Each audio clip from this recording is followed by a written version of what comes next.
This is the second part of the money management video. Pay attention and take notes.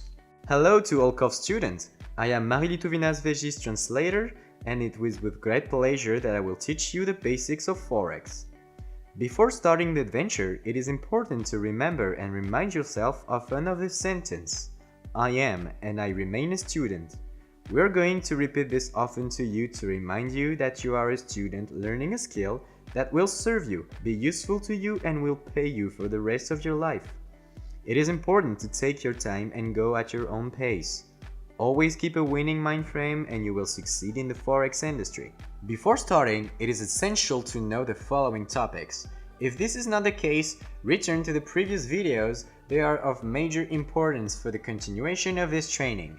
After finishing this video, you should have a very good understanding of the following questions.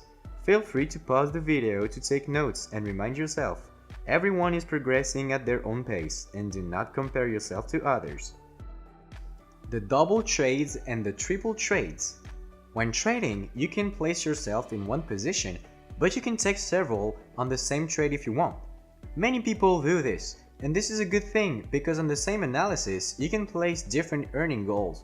For example, placing a take profit at 10 pips, another at 20 pips, and another at 30 pips. Here is a summary of this first part of this video that explains how to enter the lot size before trading. Don't hesitate to pause if you need to take notes again. Here, in our example, we have a capital of 1,000 euros. We are ready to risk 3% of our capital, and our stop loss is at 50 pips. The calculator tells us that we risk 30 euros if the trade doesn't go our way, and we have to put a lot of 0.066 on GBP JPY. Even if we open several positions on a single trade, we must maintain good risk management and have appropriate lots. Let's go back to our GBP JPY example. Assume that you want to make 2 take advantage and that you are willing to risk 3% of your money management. You just divide your lot by 2. You get 0.033. So you're going to put each of your lots at 0.033 as one on the chart on the left.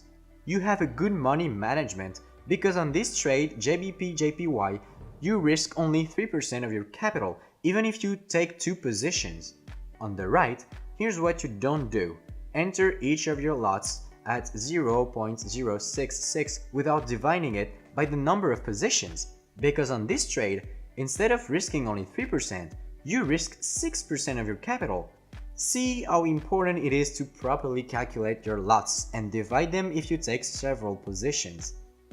If you decide to take 3 or even 4 positions on GBP JPY, you will have to calculate your lot and divide it by 3 or 4.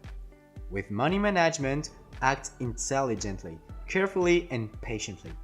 We will observe several positions and assesses whether they are good, whether money management is well respected. Let's say on this example, our stop loss is 35 pips. Here we see that there is far too much open position on the same trade. We advise you not to open more than 4. Moreover, money management is not respected. On JBP USD, we are on a 30% risk. That's huge. It's 10 times more than the recommended risk, which is 3. If you look at the percentage margin level, you see that we're getting closer to 100. That's not good. It's better here, but it's not quite that yet. There is a 6% risk rate on the GBP NZD, NZD CAD, and NZD CHF pairs. Money management is not respected. 6% is 2 times more than what is recommended, and also there are too many NZD pairs. Your trades should be more varied. On the other hand, we observe 1.3% risk on the pairs USD JPY, USD CAD, and Euro USD. It is positive, we're on a good money management. Here it's not too bad. Look at the margin level. It is very safe, so it is possible to open several positions. However, what is not too good is money management. It is not respected. Indeed, there is 4% risk on USD CHF and 3.7% on Euro USD. This is too high. Now we're going to talk about correlated pairs. These are the pairs that have similar movements and take similar directions. Be careful. If you take position on several correlated pairs, your risk will increase. For example, if you buy Euro USD and GBP USD, as these are correlated pairs, it will be the same type of operation. These pairs move in the same direction and in a similar way. This means that if you lose on one, you risk losing on the other. Stay tuned to these pairs. The best is to diversify. Here you have the various correlated pairs. Do not hesitate to take notes. It is important to know them so as not to double your risk. Another important thing in risk management: risk on reward, your relationship between risk and performance. With this image, it might seem more logical to you. The best situation is to have low risk and higher earnings. Your reward risk must be less than or equal to 1-for-1. For example, if your stop loss is at 35 pips and your take profit is at 15 pips, this means that if you lose 35 pips, and if you win 15 pips. Your reward risk will be 0.42 to 1. It's not worth it, it's not good. If your stop loss at the same number of pips as your take profit, then your reward risk will be 1 to 1. This is a good balance. And if your stop loss is at 35 pips and your take profit is at 70 pips, then your reward risk is 1 to 2. It's perfect. This situation is the best. Now let's talk about spreads. Remember, the spread is the commission our broker takes on each transaction. Depending on the hours, they can increase.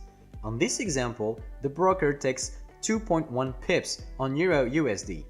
They sometimes take 5.6 pips and sometimes up to 100 pips, which is why it is important before positioning you on the market to check if the spread is not too high. If this is the case, do not position yourself because the spread influences your risk too much. If you lose your trade, you lose not only 3% of your capital, but also the spread. Then be attentive. Now you should be able to answer and understand the following questions. Read them and answer them quietly. The basics are over. Congratulations and thank you all for following these videos. You can review them as many times as necessary because the basics are the most important thing. These are the foundations of your success in trading. Once the basics are acquired, learn the first method, be enthusiastic, and control your emotions. It was a pleasure to teach you the basics of Forex, and I wish you all a great success. And above all, remember, you are and you'll always remain a student.